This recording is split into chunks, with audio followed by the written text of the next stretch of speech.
ಭೀಮ ಅಟ್ಟಿಸ್ಕೊಂಡು ಬರ್ಬೇಕಾದ್ರೆ ಅದಕ್ಕೆ ಕಂಟ್ರೋಲ್ ಸಿಕ್ಕಲಿಲ್ಲ, ಕಾಲು ಜಾರಕ್ಕೆ ಶುರುವಾಯಿತು. ಹಾಗಾಗಿ ಈ ಕಲ್ಲು ಹೊಡೆದವರೆಲ್ಲ ಇವರಿದಾರಲ್ಲ ತಪ್ಪಿಸ್ಕೊಂಡ್ರು. 15 ದಿವಸದಿಂದ ಇಲ್ಲೇ ನಮ್ಮ ಸಕಲೇಶ್ಪುರ ತಾಲೂಕಲ್ಲೇ ಒಂದು ಆನೆಗೆ ಹಿಂಭಾಗ ಗುಂಡು ಹೊಡೆದು ಅದು ಹೋಗಿ ಕೆಸರಲ್ಲಿ ಬೀಳ್ತಾ ಉಂಟು. ಅದು ಈಗಲೂ ಇಲ್ಲಿಂದ ಈ ಅಡ್ಕ ಬಡ್ಕ ಆನೆ 3 ತಿಂಗಳ ಹಿಂದೆ 3 ಆನೆ ಮೂಡಿಗೆರೆ ಭಾಗದವು ಅಲ್ಲ, ನಮ್ಮ ಸಕಲೇಶ್ಪುರದ ಭಾಗದವು ಅಲ್ಲ, ಸಡನ್ ಪ್ರತ್ಯಕ್ಷ ಆಗಿಬಿಡ್ತವೆ. 1 ಎಕರೆ 50 ಟನ್ ಕಬ್ಬು ಬೆಳಿಬೋದು, ಕಬ್ಬು ತಂದು ಹಾಕೋದು ಅಂತ. ಬರೀ ಕಬ್ಬನೇ ತಿಂದರೆ ಆನೆ ಏನಾಗ್ತವೆ? ಆನೆಗೆ ಶುಗರ್ ಬಂದು ಆನೆ ಸತ್ತೋಗ್ತವೆ ಕಬ್ಬನೇ ತಿಂದರೆ. ಆನೆ ಕಾಡಲ್ಲಿ 21 ಜಾತಿ ಸಸ್ಯ ತಿಂತವೆ. ಒಂದು ಆನೆ ಎಷ್ಟು ಸತಿ ಅಂತ ಸಹಿಸ್ತದೆ. ಇದು 4ನೇ ಸರಿ ಆ ಆನೆಗೆ ಡಾಟ್ ಮಾಡ್ತಾ ಇರೋದು. ಅವು ಪ್ರಾಣಿಗಳಲ್ವಾ, ಅವಕ್ಕೂ ಜೀವ ಇಲ್ವಾ? ಮರಗಳಾದ್ರೆ ಬಿಡಿ, ಅದು ಮಾಡಿದ ತಪ್ಪು. ಅದಕ್ಕೆ ಅದು 2 ಡಾಟ್ ಹೊಡಿಬೇಕು ಅನ್ನೋದು ಇರಲಿಲ್ಲ. ಆಮೇಲೆ ಗುಂಪಿಂದ ಬೇರೆ ಆಗಿತ್ತು. ಇಡೀ ಅದರ ಮಕ್ಕಳು ಮೊಮ್ಮಕ್ಕಳು ಅವ್ರದ್ದು ಎಲ್ಲ ಕುಟುಂಬನೇ ಬಿಟ್ಟು ಎಲ್ಲೋ ಒಂದಿತ್ತು. ಜೊತೆಗೆ ನೋವು. 2-3 ದಿವಸ ಅದು ಫುಡ್ ತಿಂದಿಲ್ವಾ ಸರ್? ತಿಂದಿಲ್ಲ. ಆದರೂ ನನಗೆ ಡೌಟ್ ಇದೆ. ಯಾಕೆಂದರೆ ಇದೇ ತೋಟದಲ್ಲಿ ಆ ಭಾಗದಲ್ಲಿ ಕಾಂತಿಗೆ ಸತಿ ಡಾಟ್ ಮಾಡಿರು. 1 ತಿಂಗಳು ಚೆನ್ನಾಗೇ ಇತ್ತು, ಆಮೇಲೆ 1 ತಿಂಗಳು ಬಿಟ್ಟು ಸತ್ತೋಯ್ತು. ಇಲ್ಲಿಂದ ಈ ಹೈವೇಯಿಂದ ಆಚೆ ಕಡೆ ಬಂದು ಅಲ್ಲೊಂದು ಇಲ್ಲಿಂದ 1-2 ಕಿಲೋಮೀಟರ್ ದೂರದಲ್ಲಿ ಬಿದ್ದು ಸತ್ತೋಯ್ತು. ಹಾಗಾಗಿ ಆನೆಗಳಿಗೆ ಅಷ್ಟು ಹಿಂಸೆ ಕೊಟ್ಟರೆ ಅವು ದ್ವೇಷ ಸಾಧಿಸ್ತವೆ, ಸೇಡಿಗಾಗಿ ಓಡಾಡ್ತವೆ.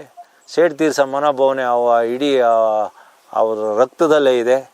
ಏನು ಅರಹಳ್ಳಿ ಈ ಭಾಗದಲ್ಲಿ 2 ಆನೆಗಳು ಬೆಳಗ್ಗೆ ಇಬ್ಬರ ಮೇಲೆ ದಾಳಿ ಮಾಡಿದ್ದಲ್ಲ. ಅದು ರಸ್ತೆ ದಾಟಬೇಕಾರೆ ಇವರು ಬೆಳಿಗ್ಗೆ ಬೇಗ ಕೆಲ್ಸಕ್ಕೆ ಹೋಗ್ಬೇಕು. ಅವತ್ತು ರಜದ ದಿವಸ. ಅದೇನು ಸರ್, ಸೋಮವಾರ ಏನು ರಜೆ ಇರುತ್ತೆ ಸರ್? ಅದು ಸೋಮವಾರ ಸಂತೆ ಅಂತ ಆ ಭಾಗದಲ್ಲಿ ಸಂತೆ ಮಾಡ್ತಾರೆ. ಬಿಕ್ಕೋಡ್ ಭಾಗದಲ್ಲಿ ಸೋಮವಾರ ಸಂತೆ ಇದ್ದರೆ, ಇವತ್ತು ನಮ್ಮ ಭಾಗದಲ್ಲಿ ಸಂತೆ, ನಿನ್ನೆ ಸಕಲೇಶ್ಪುರದಲ್ಲಿ ಸಂತೆ, ಹೀಗೆ ಸಂತೆ ಅಂತ ಮಾಡ್ತಾರೆ. ಇಡೀ ಲೇಬರ್ಸು ಊರಿನವರು ಎಲ್ಲ ಬಂದು ಅಲ್ಲಿ ಒಂದು ವಾರದ್ದು 1 ದಿವಸ ಇಡೀ ಎಲ್ಲ ಥರದ್ದು ಸಾಮಾನುಗಳನ್ನ ಒಂದು ಕಡೆ ಹಾಕ್ತಾರೆ.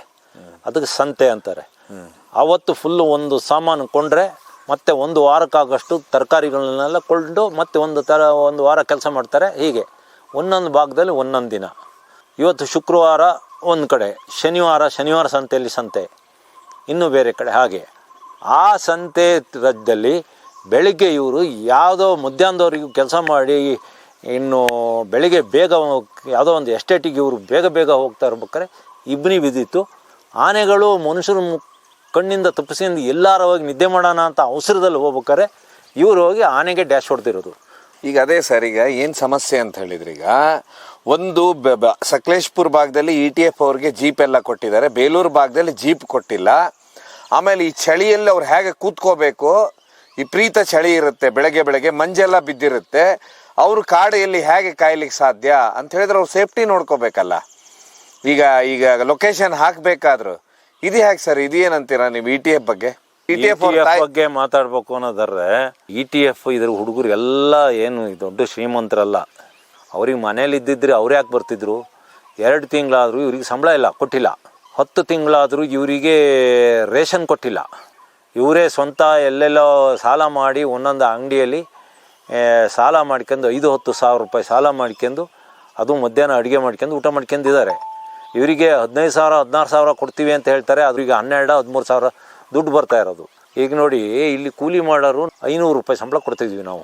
500 ರೂಪಾಯಿ ಸಂಬಳ ಅಂದರೆ 1 ತಿಂಗಳಿಗೆ 15,000 ರೂಪಾಯಿ ಆಗ್ತದೆ. ಇವ್ರಿಗೆ ಕೊಡ್ತಾ ಇರೋದು 12-13 ಸಾವಿರ. ಇವ್ರಿಗೆ ಈ ETF ಕೆಲಸ ಬಿಟ್ಟು ಸುಮ್ಮನೆ ಕಾಫಿ ತೋಟಕ್ಕೆ ಹೋಗಿ, ಕಾಫಿ ತೋಟದಲ್ಲಿ ಕಾಫಿ ಹಣ್ಣು, ಈಗ ಕಾಫಿ ಹಣ್ಣು ಸೀಸನ್, ಕಾಫಿ ಹಣ್ಣು ಕುಯ್ದ್ರೆ ಇವ್ರು ಒಬ್ಬೊಬ್ರು ಈಗ KGಗೆ 5-6 ರೂಪಾಯಿ ಕೊಡ್ತಾಯಿದ್ವಿ ನಾವು. ಒಂದು 200-300 KG ಕುಯ್ತಾರೆ ಕಾಫಿ ಹಣ್ಣ. ದುಡ್ಡು ಎಷ್ಟಾಗ್ತದೆ? 1000 ಚಿಲ್ಲರೆ ದುಡಿತಾರೆ ಇವರು. ಮತ್ತು ಹೋಗಿ ಅಲ್ಲಿ ಏನೋ ಒಂದು ಇದೊಂಥರ ಈ ಸೈನಿಕರು ದೇಶ ಸೇವೆ ಮಾಡ್ತಾರಲ್ಲ, ಅದೇ ಥರ ಇದೊಂದು ಸಮಾಜ ಸೇವೆ.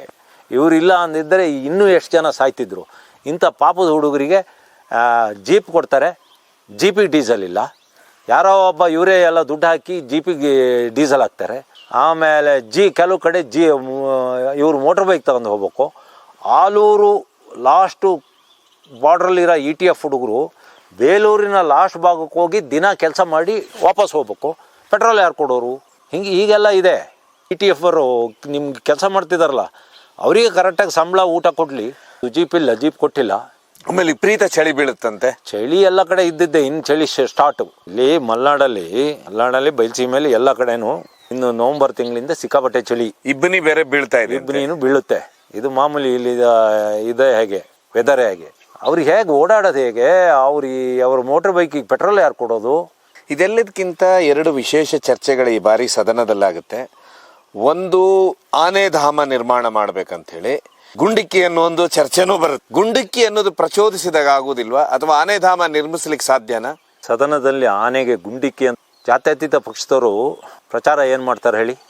ನಾವು ನಿಮಗೆ ಅಕ್ಕಿ ಕೊಡ್ತೀವಿ, ರಸ್ತೆ ಮಾಡ್ತೀವಿ, ಮನೆ ಕಟ್ತೀವಿ, ಇನ್ನೂ ಎಲ್ಲ ಏನೇನು ಸವಲತ್ತು ಕೊಡ್ತೀವಿ ಅಂತ, ನಮ್ಮ ಧರ್ಮ ಇದು ಮಾಡ್ತೀವಿ, ಅಲ್ಲಿ ದೇವಸ್ಥಾನ ಕಟ್ತೀವಿ, ನಮ್ಮ ದೇವರು ಗಣಪತಿ ದೇವರು, ಆ ಥರ ಹೇಳ್ಕೊಂಡು ಗೆದ್ದು ಬಂದಾನೆ ಒಬ್ಬ ಹಿಂದೂ ಧರ್ಮದ ಮೊದಲ ದೇವರು ಗಣಪತಿ.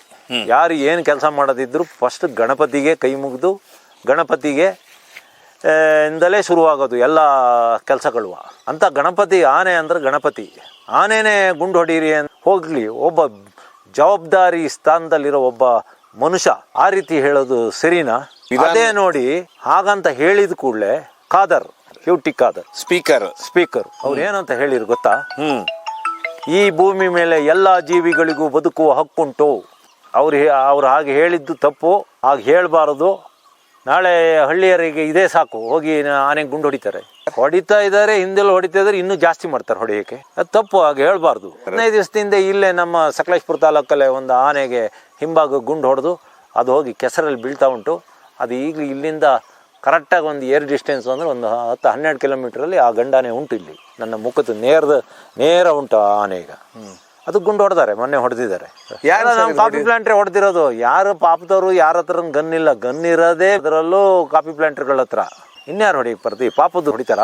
ಸಾಮಾನ್ಯ ಜನ ಹೊಡಿದಿಲ್ಲ, ಕೂಲಿ ಕಾರ್ಮಿಕರು ಹೊಡಿದಿಲ್ಲ, ಯಾರು ಇಲ್ಲ. ಏನು ಆನೆಗೆ ಸಿಕ್ಕಿ ಸಾಯ್ತಾ ಇದಾರಲ್ಲ ಅವ್ರು ಯಾರು ಹೊಡಿತಾ ಇಲ್ಲ. ಡೈನಾಮೆಂಟ್ಗಳು ಮಾರ್ತಾರೆ, ಆ ಡೈನಾಮೆಂಟ್ಗಳು ತೆಗೆದು ಹೇಮಾವತಿಗೆ ಹಾಕಿ ಅಲ್ಲಿ ಮೀನು ಹಿಡಿದು ತಿಂತಾರೆ.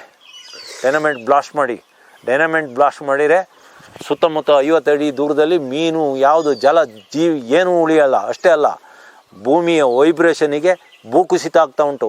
ಒಳ್ಳೊಳ್ಳೆ ಕೃಷಿ ಭೂಮಿ ಎಲ್ಲ ಕೊಚ್ಚಿ ಹೋಗ್ತಾ ಉಂಟು. ಅದನ್ನು ಮಾರ್ತಾರೆ ಸಕಲೇಶ್ಪುರ ಟೌನಲ್ಲಿ. ಕೋವಿ ತೋಟಗಳ ಬಗ್ಗೆ ಹೇಳ್ತೀನಿ, ಇದು ಯಾರಿಗೂ ಕಂಟ್ರೋಲ್ ಮಾಡೋಕ್ಕಾಗ್ತಿಲ್ಲ. ಆರ್ಮರಿಯರು 10 ತೋಟ ಅಂತ ನಿಮ್ಮ ಲೆಕ್ಕಕ್ಕೆ, ಈ ನಿಮ್ಮ ಲೈಸೆನ್ಸಿಗೆ 50 ತೋಟ ಅಂತ ಬರೆದು ಇಷ್ಟು ತೋಟ ಅಂತ ಇರುತ್ತೆ ವರ್ಷಕ್ಕೆ ತಗೊಳೋದು. ಒಂದು 50 ತೋಟ ಅಂತ ಇಟ್ಕೊಳ್ಳಿ. ನೀವು ಹೋಗಿ ಅಲ್ಲಿ ನಿಮ್ದು ಲೈಸೆನ್ಸ್ ಕೊಟ್ರಾ, ಆ ಲೈಸೆನ್ಸಿಗೆ 50 ತೋಟ ಅಂತ ಬರೀತಾನೆ. ನೀವು ಎಷ್ಟು ತಗೊಂತೀರಿ? 10 ತೋಟ. ಇನ್ನು 40 ತೋಟನ ಈ ರೀತಿ ಈ ಪುಂಡ್ರು ಪೋಖ್ರಿಗಳು ಹಿಂದೆ ಆ ಬ್ರಿಟಿಷ್ ಕಾಲದವು ಇದ್ದಾವೆ. ಈಗಲೂ ಇಂಡಿಯನ್ ಮೇಕ್ ಉಂಟಲ್ಲ, ಅದನ್ನು ಲೈಸೆನ್ಸ್ ಕೊಡ್ತಾ ಇದ್ದಾರೆ. ಅಂದ್ರೆ ಎದಕ್ಕೆ ಕೊಡ್ತಾರೆ ಸರ್ ಎಸ್ಟೇಟ್ ಅವ್ರಿಗೆ ಲೈಸೆನ್ಸ್? ನೋಡಿ, ರೈಫಲ್ಗಳು ಏನಿದ್ರು ಈಗ ಇಂಡಿಯಾ ಗೌರ್ಮೆಂಟ್ ಆ ರೈಫಲ್ಗಳನ್ನ ತಯಾರಿಸೋದು ನಿಲ್ಲಿಸ್ಬೇಕು ಆತ್ಮರಕ್ಷಣೆಗೆ ಅಂತ. ಆತ್ಮರಕ್ಷಣೆಗೆ ರೈಫಲ್ಗಳು ಯಾಕೆ? 1 ಕಿಲೋಮೀಟ್ರ್ ಹೋಗ್ತವೆ ಒಂದೊಂದು ರೈಫಲ್ಗಳು. ಒಂದು ರೈಫಲಲ್ಲಿ ಹೊಡೆದ್ರೆ 1 ಕಿಲೋಮೀಟ್ರಿಗೆ ಹೊಡಿಬೋದು. ಅವು ಯಾರಿಗಾಗಿ? ಅವೆಲ್ಲ ಹಂಟಿಂಗ್ ಪರ್ಪಸ್ಸೇ. ಅದನ್ನ ಸರ್ಕಾರ ನಿಲ್ಲಿಸ್ಬೇಕು. ಯಾಕೆ ಅಂತ ಬೇಕಲ್ಲ. ಈಗ ಇದು ರೈಫಲ್ ಯಾಕೆ ಅಂತ ಬೇಕಲ್ಲ. ಆವಾಗ ಬ್ರಿಟಿಷರ ಕಾಲದಲ್ಲಿ ಹಂಟಿಂಗ್ ಪರ್ಪಸ್ಸೇ ಮಾಡ್ತಿದ್ರು. ಅವಾಗ ಯಾವನು ಕೇಳೋನು ಇರಲಿಲ್ಲ, ಮಾಡ್ತಿದ್ರು. ಈಗ ಯಾಕೆ? ಹಾಗಾಗಿ ಎಲ್ಲ ಥರದ್ದು ಇಲ್ಲಿ ವೆಪನ್ಸ್ಗಳು ಉಂಟಿಲ್ಲಿ. ಲೈಸೆನ್ಸು ಇದ್ದವು ಇದ್ದಾವೆ, ಇಲ್ದವು ಇದ್ದಾವೆ. ಬ್ರಿಟಿಷರ ಕಾಲದಲ್ಲಿ ಬಂದವು ಇದ್ದಾವೆ, ತಲಾಂತರದಿಂದ ಬಂದಿರೋ ಗನ್ಗಳಿದ್ದಾವೆ. ಮುತ್ತಜ್ಜಂದ ಅಜ್ಜಂದ ಅಪ್ಪನಿಂದ ಮಗನಿಗೆ ಬಂದ ಗನ್ಗಳು ಇದ್ದಾವೆ. ಅಲ್ಲ, ಎಸ್ಟೇಟ್ ಅವ್ರಿಗೆ ಯಾಕೆ ಕೊಡ್ತಾರೆ? ಎಸ್ಟೇಟಿಗೆ ಬೇಕು. ಎಸ್ಟೇಟ್ಗಳಿಗೆ ಕಳ್ಳಕಾಕರಿಂದ ರಕ್ಷಣೆಗೆ ಅಂತ ತಗೊಂತಾರೆ. ಸರಿ ಸರ್, ಇನ್ನೊಂದು ದೊಡ್ಡ ಚರ್ಚೆ ಅಂತ ಹೇಳಿದ್ರೆ ಆನೆಧಾಮದ ಬಗ್ಗೆ. ಏನ್ ಸರ್ ಆನೆಧಾಮದ ಬಗ್ಗೆ ತಾವು ಹೇಳೋದಾದ್ರೆ? ಆನೆಧಾಮ ಅಂತ ಇವ್ರು ಹೇಳೋ ಮಾತಿತ್ತಲ್ಲ, ಆನೆಧಾಮ ಇವ್ರ ಕೈಯಲ್ಲಿ ಮಾಡಕ್ ಸಾಧ್ಯನೂ ಇಲ್ಲ. ಇವರು ಮಾತೆತ್ರಿ ಶ್ರೀಲಂಕಾ ಅಂತಾರೆ. ಶ್ರೀಲಂಕಾ ಹೇಳಿ ಕೇಳಿ ಒಂದು ದ್ವೀಪ ರಾಷ್ಟ್ರ. ಅಲ್ಲಿ ಇದ್ದವೇ ಒಂದು 100 ಆನೆ ಅಂತ ಇಟ್ಕೊಳ್ಳಿ. ಇವ್ರು ಏನು ಮಾಡಿದ್ರು, ಪೊಲೀಸು, ಫಾರೆಸ್ಟ್ನರು, ಮಿಲ್ಟ್ರಿಯರು ಎಲ್ಲ ಸೇರಿ ಆನೆನೆಲ್ಲ ಅಟ್ಟಿಗೆಂದು ಒಂದು ಸೈಡಿಂದ ಒಂದು ಸೈಡಿಗೆ ಹೊಡ್ಕೊಂಡು, ಕೆಲವು ಸತ್ತು, ಎಷ್ಟೋ ಆನೆ ಸತ್ತು ಎಲ್ಲೋ ತಗೊಂಡೋಗಿ ಒಂದಿಷ್ಟಾಗಲ ಕಾಡೊಳಗೆ ಒಂದು ಜಾಗಕ್ಕೆ ಅದನ್ನ ಕೂಡಿ ಹಾಕಿರು. ಆದರೆ ಇಲ್ಲಿ ಅದೇ ಯಾಕೆ ಸಾಧ್ಯ? ಇಲ್ಲಿ ಈಗ 80 ಆನೆ ಇದ್ದಾವೆ. ಈ 80 ಆನೆನೂ ಆಗಲಿ ತಗೊಂಡೋಗಿ ಇವರು ಆನೆಧಾಮ ಮಾಡಿರು. ತಗೊಂಡೋಗಿ ಎಲ್ಲ ಒಂದು 5,000 ಎಕರೆಗೆ, 5,000 ಎಕರೆ ಜಾಗ ಇಲ್ಲ ಇರಲಿ, 5,000 ಎಕರೆ ಒಳಗೆ ಬಿಟ್ಟರು.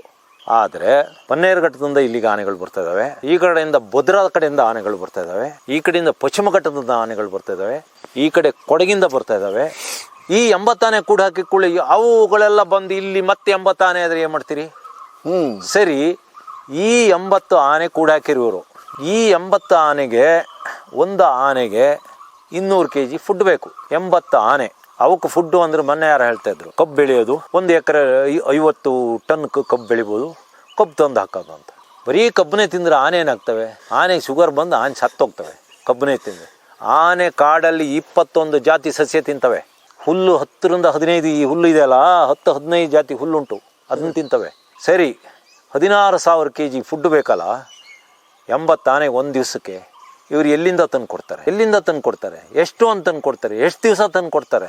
ಇದೆಲ್ಲ ಆಗೋಗಿ ವ್ಯವಹಾರನ. ಮತ್ತೆ ಯಾರು ಹೇಳ್ತಾರೆ 300 ಎಕರೆ ಸಾಕು ಆನೆದಮ್ಮ ಮಾಡೋಕ್ಕೆ. ಎಲ್ಲಿ ಈಗ 5,000 ಎಕರೆ ಭೂಮಿ ಆಲೂರು ಆಗಲಿ, ಸಕಲೇಶ್ಪುರ ಆಗಲಿ, ಬೇಲೂರು ಆಗಲಿ, ಎಲ್ಲಿದೆ ಜಾಗ? ಅಷ್ಟು 5,000 ಎಕರೆ ಭೂಮಿ ಎಲ್ಲಿದೆ? ಕಾಫಿ ಪ್ಲಾಂಟ್ ಕಾಫಿ ತೋಟ ಬಿಡಿಸ್ಬೇಕಾಗ್ತದೆ. ಇವೆಲ್ಲ ಆಗೋಗಿದ ವ್ಯವಹಾರ. ಸುಮ್ಮನೆ ಯಾರ್ದೋ ಇವು ಸಮಾಧಾನ ಮಾಡೋಕ್ಕೆ ಹೇಳೋ ಮಾತುಗಳು ಇವು. ಅಲ್ಲಿ ಏನು ಬೇಕಂತೀರ? ಧಾಮ ಮಾಡಿದ ಮೇಲೆ ಏನೇನು ಬೇಕಾಗುತ್ತೆ? ಆಹಾರ ಬೇಕು. ಆಹಾರ ಎಲ್ಲಿದೆ? ಇವ್ರು ಹೇಳೋದು ಆನೆ ತಿನ್ನುವ ಗಿಡಗಳನ್ನು ಬೆಳೆಸ್ತೀವಿ ಅಂತ. ಸುಮ್ಮನೆ ನಿಮಗೊಂದು ಉದಾಹರಣೆ ಕೊಡ್ತೀನಿ. ಆನೆ ಇರೋ ಕಾಡೊಳಗೆ ಒಂದು 2,000, 5,000, 10,000 ಅಂತ ಇಟ್ಕೊಳ್ಳೋಣ. ಹಲಸಿನ ಗಿಡ ನೆಟ್ಟರು. ಆನೆ ಬೇರೆ ಸಹಿತ ಕಿತ್ಕೊಂಡು ತಿಂತದೆ. ಜಿಂಕೆ ಬಂದು ತಿಂತದೆ ಹಲಸಿನ ಸೊಪ್ಪ. ಕಡವೆಗಳು ಬಂದು ತಿಂತವೆ. ಕಾಡು ಕೋಣಗಳು ಬಂದು ತಿಂತವೆ. ಕಾಡು ಕುರಿಗಳು ಬಂದು ತಿಂತವೆ. ಕೊನೆಗೆ ಎಲ್ಲ ಬಿಟ್ಟರೆ ಮೊಲಗಳು ಬಂದು ಗಿಡನೇ ಕತ್ತರಿಸಿ ತಿಂತವೆ. ಇವ್ರು ಹೇಗೆ ಬೆಳೆಸೋದು? ಆನೆ ಇರೋ ಜಾಗದಲ್ಲಿ ಆನೆ ತಿನ್ನೋ ಆಹಾರ ಏನು ಬೆಳೆಸೋದು? ಬಿದಿರು ಬೆಳೆಸ್ತೀವಿ ಅಂತಾರೆ. ಆನೆಗಳು, ಕಾಡು ಆನೆಗಳು ಬಿದಿರು ತಿನ್ನೋದೇ ಬಿಟ್ಟವೆ. ಇರಲಿ, ಬಿದಿರನ್ನ ನಟ್ರು ಅಂತ ಇಟ್ಕೊಳ್ಳೋಣ. ಒಂದು ಬಿದಿರು 10 ಅಡಿ, 15 ಅಡಿ, 20 ಅಡಿ ಬೆಳೆಯೋಕ್ಕೆ ಕಡಿಮೆ ಅಂದರೆ 5ರಿಂದ 6 ವರ್ಷ ಬೇಕು. ಅಷ್ಟವರೆಗೂ ಆನೆ ಏನು ತಿನ್ನೋದು? ಬಿದಿರು ನೆಟ್ಟರೆ ಆನೆ ಅಲ್ಲಿ ಬಿಟ್ಟರೆ ಬಿದಿರಿನ ಬೇರೆ ಸಹಿತ ಕಿತ್ಕೊಂಡು ತಿಂತದೆ. ಎಲ್ಲಿ ಫುಡ್ ಇವರು ಬೆಳೆಸೋದು ಎಲ್ಲಿಂದ? ಅದೆಲ್ಲ ಸುಮ್ಮನೆ ಇವೆಲ್ಲ ಒಂದು ಇದು ಅಷ್ಟೇ. ಇಂಥವೆಲ್ಲ ಸುಮ್ಮನೆ ಹೇಳಿಕೆ ಹೇಳೋದು ಸರಿಯಲ್ಲ. ಇದು ಆನೆ ಧಾಮ ಮಾಡೋಕ್ಕೆ ಸಾಧ್ಯನೇ ಇಲ್ಲ.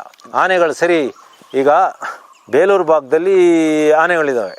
ಅವು ತಂದು ಇವರು ಧಾಮಕ್ಕೆ ಇಲ್ಲೊಂದು ಧಾಮ ಮಾಡಿರು. ಅಲ್ಲಿಂದ ಹೇಗೆ ತರೋದು ಆನೆಗಳನ್ನ? ಅವನ್ನ ಹೊಡ್ಕೊಂಡು ಬರೋದ? ದನ ಹೊಡ್ಕೊಂಬಂದಂಗೆ? ಇಲ್ಲ ಟ್ರ್ಯಾಂಕ್ಲೈಸ್ ಮಾಡಿ ಲಾರಿ ತುಂಬಿ ಬಂದು ಬಿಡೋದ? 100-200 ಆನೆಗಳ ಅವೆಲ್ಲ ಆಗದಿಲ್ಲ ವ್ಯವಹಾರ. ಸುಮ್ಮನೆ ಒಂದು ಹೇಳಿಕೆ ಕೊಟ್ಕೊಳೋದು, ತೀರಕ್ಲ ಅದನ್ನೇ ಹೈಲೈಟ್ ಮಾಡ್ಬಿಡ್ತಾರೆ. ಆನೆ ಧಾಮ ಮಾಡ್ತಾರಂತೆ. ನಿಮ್ಗೆ ಅಂದ್ರೆ ಲಾಜಿಕಲಿ ಮಾಡ್ಲಿಕ್ಕೆ ಸಾಧ್ಯನೇ ಇಲ್ಲ. ಅಲ್ಲಿ ಈಗ ಹೇಳ್ತಾ ಇದ್ರು ಶ್ರೀಲಂಕಾದಲ್ಲಿದೆ ಅಂತ ಹೇಳಿ. ಶ್ರೀಲಂಕಾದಲ್ಲಿ ನಾನು ಹೇಳಿದ್ನಲ್ಲ, 4 ಸುತ್ತ ಸಮುದ್ರ. ಶ್ರೀಲಂಕಾ ದ್ವೀಪ ರಾಷ್ಟ್ರ. ಈಗ ಸರಿ, ನಾನು ಮತ್ತೊಂದ್ಸತಿ ಹೇಳ್ತೀನಿ. 80 ಆನೆ ಇಲ್ಲಿದ್ದಾವೆ. ಭೀಮನ್ ಸಹಿತ ಅಜ್ಜಿದರು ಎಲ್ಲ ಇದಾರಲ್ಲ, ಅವರು ಅಲ್ಲ, ಅವ್ರನ್ನ ತಂದು ಕೂಡ ಹಾಕಿರಿ. ಈಗ ಬೇರೆ ಕಡೆಯಿಂದ ಆನೆ ಬರೋ ಏನು ಮಾಡ್ತೀರಿ? ಅವು ಒಂದು ಟೀಮ್ ಮಾಡ್ಕೊಳ್ತವೆ. ಬನ್ನೇರುಘಟ್ಟದಿಂದ, ಇಲ್ಲ ಭದ್ರಾದಿಂದ, ನಮ್ಮ ವೆಸ್ಟರ್ನ್ ಘಾಟಲ್ಲಿದ್ದಾವೆ. ಈಗಾಗಲೇ ವೆಸ್ಟರ್ನ್ ಘಾಟಲ್ಲಿ ನಮ್ಮ ಬಾರ್ಡ್ರಲ್ಲಿರೋ ನಮ್ಮ ಭಾಗದ 2-3 ಹಳ್ಳಿ ಮೊನ್ನೆ ಪುಡಿ ಮಾಡಿದ್ದಾವೆ. ಎಲ್ಲ ಕಾಫಿಗಿಂತ ಗದ್ದೆಗಳನ್ನೆಲ್ಲ. ಅವು ಪಕ್ಕ ವೆಸ್ಟರ್ನ್ ಘಾಟ ಆನೆ. ಅವು ಕೆಲವು ಮನುಷ್ಯರನ್ನೇ ಕಂಡಿಲ್ಲ ಅಂತ ಆನೆಗಳು. ಅದು ಫುಡ್ ಬೇರೆ. ಒಂದು ದಿವಸಕ್ಕೆ 200ರಿಂದ 250 kg ಒಂದು ಭೀಮನಂತ ಒಂದು ಆನೆ ಬೇಕು. ಅಲ್ಲಿಗೆ ಎಷ್ಟು 1000 kg ಆಯ್ತು ಸರ್? ಅಲ್ಲ, 80 ಆನೆ. ಇವು 80 ಆನೆ ಅಂತ ಇಟ್ಕೊಂಡು ನಮ್ಮ ಇಲ್ಲಿರೋ 200 16,000 kg ಬೇಕು ದಿವಸಕ್ಕಾದ್ರೆ ವರ್ಷಕ್ಕೆ ಎಷ್ಟು ಟನ್ ಬೇಕು? ಅದನ್ನೆಲ್ಲ ಎಲ್ಲಿಂದ ತರ್ತೀರಿ ಸರ್? ಈಗ ಭೀಮಾ ಮತ್ತು ಅವ್ರ ತಂಡ ಎಲ್ಲ ಎಲ್ಲೆಲ್ಲಿ ಇದಾವೆ ಸರ್? ಒಟ್ಟು ಭೀಮನ್ದು ಏನೇನು ನಡೆದಿದೆ ಕಾರ್ಯಾಚರಣೆ? ಮತ್ತು ಹಡ್ಕ ಬಡ್ಕ ಯಾರು ಸರ್ ಇದು? ಈ ಹಡ್ಕ ಬಡ್ಕ ಆನೆ 3 ತಿಂಗಳ ಹಿಂದೆ 3 ಆನೆ ಮೂಡಿಗೆರೆ ಭಾಗದವು ಅಲ್ಲ, ನಮ್ಮ ಸಕಲೇಶ್ಪುರದ ಭಾಗದವು ಅಲ್ಲ, ಸಡನ್ ಪ್ರತ್ಯಕ್ಷ ಆಗ್ಬಿಡ್ತವೆ. ಅವು ಬಹುಶಃ ನನಗೆ ಬನ್ನೇರುಘಟ್ಟದಿಂದ ಬಂದವು ಅಂತ ಕಾಣ್ತದೆ. ಈ ಕಡೆಯಿಂದ ಹೀಗೆ ತುಮಕೂರು, ಸಾವನದುರ್ಗ ಹಿಂಗಾಗಿ ಬಂದವು. ಮೂಡಿಗೆರೆ ಭಾಗದಲ್ಲಿ ಇದ್ದಿದ್ದು ಒಂದು ಆನೆ ಈ ಅಡ್ಕ ಬಡ್ಕ. ಅದ್ರ ಕೋರೆ ಒಂದು ಮೇಲೆ ಒಂದು ಕೆಳಗೆ, ಅದಕ್ಕೆ ಅಡ್ಕ ಬಡ್ಕ ಅಂತ ಅದಕ್ಕೆ ಹೆಸರು. ಅದು ನಮ್ಮ ಭಾಗಕ್ಕೆ ಬಂದು ಆಮೇಲೆ ಹೇಮಾವತಿ ನದಿ ದಾಟಿ ಬೀಟಮ್ಮನ್ ಟೀಮಿಗೆ ಸೇರಿತ್ತು. ಆಮೇಲೆ ಅದು ಅಲ್ಲಿಂದ ಯಾವತ್ತ ಬೇರೆ ಆಗಿ ಈಗ ಹೋದ ಶನಿವಾರ ಇಲ್ಲಿ ಹೈವೇ ದಾಟಿ ಈ ಭಾಗಕ್ಕೆ ಬಂದಿದೆ, ನಾವು ಕೂತಿರೋ ಭಾಗಕ್ಕೆ ಬಂದಿದೆ. ಈ 1 ಕಿಲೋಮೀಟರ್ ಸುತ್ತಳತೆಲೇ ಇರ್ಬೋದು. ಅದು ಡೇಂಜರಸ್ ಆನೆ. ಅದು ಸ್ವಲ್ಪ ಡೇಂಜರ್. ಯಾಕೆಂದ್ರೆ ನಾನು ಅಲ್ಲೊಂದು ಕಡೆ ಕೂತ್ಕೊಂಡು ಅದು ನೋಡ್ತಾ ಇರ್ಬೇಕಾದ್ರೆ ನನ್ನ ವೆಹಿಕಲ್ ನೋಡಿ ಕಿವಿ ಅಗ್ಲಿಸ್ಕೊಂಡು ಬಂತು. ಆಮೇಲೆ ನನ್ನ ಗಾಡಿ ನೋಡಿ ವಾಪಸ್ ಹೋಯ್ತು. ಅದು ನಮ್ಮ ಊರ ಹತ್ರ. ಅದು ಅದ್ರ ಜೊತೆ ಇದ್ದಿದ್ದು ಇನ್ನೊಂದು ಆನೆ ಇಲ್ಲಿ ಬಂದು ಬಳ್ಳಪೇಟೆ ಹತ್ರ ಕರೆಂಟಿಗೆ ಸತ್ತೋಯ್ತು. ಅದ್ರ ಜೊತೆ ಇನ್ನೊಂದು ಆನೆ ಇದ್ದಿದ್ದು ಅದೇ ಅನ್ನಿಸ್ತದೆ, ಪುರಾ ಅಂತ ಆಲ್ದೂರ್ ಹತ್ರ ಚಿಕ್ಕಮಗಳೂರು ಭಾಗದಲ್ಲಿ, ಅದು ಕರೆಂಟಿಗೆ ಹೆಚ್ಚು ಕಡಿಮೆ 3 ಆನೆನೂ ಸತ್ತೋದು ಅನ್ನಿಸ್ತದೆ ಅದ್ರ ಟೀಮಲ್ಲಿ. ಅದರಲ್ಲಿ ಇದು ಪೆನ್ಸಿಲ್ ಅನ್ನೋದು ಬೇರೆ. ಇದು ಪೆನ್ಸಿಲ್ ಅನ್ನೋದು ಒಂದು ಚಿಕ್ಕ ಕೊರೆದೊಂದು ಆನೆ. ಅದೇನೋ ಆಟಕ್ಕುಂಟು ಲೆಕ್ಕಕ್ಕಿಲ್ಲ ಅಷ್ಟೇ. ಅದು ಯಾರಿಗೇನು ಮಾಡಲ್ಲ.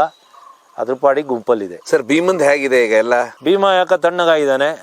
ಒಂದು ಟೀಮ್ ಮಾತ್ರ ಬಿಡ್ತಾ ಇಲ್ಲ. ಅದು ಯಾವುದು ಅಂದ್ರೆ ಆಲ್ದೂರಿಗೆ ಹೋಗಿತ್ತಲ್ಲ ಒಂದು ಆನೆ ಟೀಮು, ಆಲ್ದೂರು ಚಿಕ್ಕಮಗಳೂರು ಭಾಗಕ್ಕೆ ಹೋಗಿ ವಾಪಸ್ ಬಂತಲ್ಲ, ಆ ಟೀಮ್ನ ಬಿಡ್ತಲೇ ಇಲ್ಲ. ಭೀಮಾ ಬಂದ ನಂತರನೇ ಎಲ್ಲ ಡಿಸ್ಟರ್ಬ್ ಆಗ್ಬಿಡ್ತಾವ. ವಿಕ್ರಾಂತು ಕ್ಯಾಪ್ಟನ್ ಮತ್ತು ವಿಕ್ರಾಂತು ಓಡೋದು ಬಿಟ್ಟರೆ ಬೇರೆ ಯಾರಿಗೆ ಏನು ಆಗಿಲ್ಲ. ಅವೆರಡಕ್ಕೂ ಮದ ಬಂದಿತ್ತು. ಇವ್ ಹತ್ರ ಫೈಟ್ ಮಾಡಿ ಹೆದರಿ ಓಡಿದ್ದು ಅಷ್ಟೇ. ಮತ್ತು ಬೇರೆ ಆನೆಗಳಿಗೆ ಏನು ತೊಂದರೆ ಇಲ್ಲ, ಅವಕ್ಕೆಲ್ಲ ಒಳ್ಳೆ ರಕ್ಷಣೆ ಸಿಕ್ತಂತೀರಾ? ಬೇರೆ ಗುಂಪತ್ರಕ್ಕೆ ಯಾರನ್ನು ಹೋಗ್ಬಿಡ್ತಲ್ಲ, ಅಟ್ಟೆ ಆಡಿಸ್ತಾ ಉಂಟು ಭೀಮಾ. ಮೊನ್ನೆ ಒಬ್ಬನ ಮೇಲೆ ದಾಳಿನೇ ಮಾಡ್ಬಿಡ್ತಂತಲ್ಲ ಸರ್? ದಾಳಿ ಮಾಡೋದು ಅಂದ್ರೆ ಡೈರೆಕ್ಟ್ ದಾಳಿ ಸಿಕ್ಲಿಲ್ಲ. ಭೀಮಾ ಸುಮ್ಮನೆ ಅಲ್ಲಿ ರೆಸ್ಟ್ ತಗೊಂಡು ನಿಲ್ಬೇಕಾದ್ರೆ ಇವರೇ ಕಿತಾಪತಿ ಮಾಡಿ ಭೀಮಕ್ಕೆ ಕಲ್ಲು ಹೊಡೆದ್ರು. ಅವತ್ತು ಬೆಳಗ್ಗೆಗೆ ಇವ್ರ ಅದೃಷ್ಟ ಚೆನ್ನಾಗಿತ್ತು. ಬೆಳಗ್ಗೆನೆ ಮಳೆ ಬಂತು ಅವತ್ತು. ಅದು ಸೈಕ್ಲೋನ್, ಅದು ಯಾವ ಕಡೆಯಿಂದ, ಮಂಗಳೂರು ಕಡೆಯಿಂದ, ಅರಬ್ಬಿ ಸಮುದ್ರ ಕಡೆಯಿಂದ ಒಂದು ಸೈಕ್ಲೋನ್ ಉಲ್ಟಾ ಹೊಡಿತು. ಈ ಕಡೆಯಿಂದ ಬಂದು ಸೈಕ್ಲೋನ್ ಮತ್ತೆ ಅವತ್ತು ಬೆಳಗ್ಗೆ ಮಳೆ ಬಂತು. ಭೀಮಾ ಅಟ್ಟಿಸ್ಕೊಂಡು ಬರ್ಬೇಕಾದ್ರೆ ಅದಕ್ಕೆ ಕಂಟ್ರೋಲ್ ಸಿಕ್ಕಲಿಲ್ಲ, ಕಾಲು ಜಾರಕ್ಕೆ ಶುರುವಾಯಿತು. ಹಾಗಾಗಿ ಈ ಕಲ್ಲು ಹೊಡೆದವರೆಲ್ಲ ಇವರಿದಾರಲ್ಲ ತಪ್ಪಿಸ್ಕೊಂಡ್ರು. ಇಲ್ಲ ಅಂದರೆ ಇವನು ಯಾರು ಒಬ್ಬನ ಹಿಡ್ಕೊಂತಿತ್ತು. ಸರಿ, ಒಂದು ಆನೆ ರೆಸ್ಟ್ ತಗೊಂತೀರ, ಆನೆಗೆ ಯಾಕೆ ಕಲ್ಲು ಹೊಡಿಬೇಕು? ತಪ್ಪಲ್ವಾ?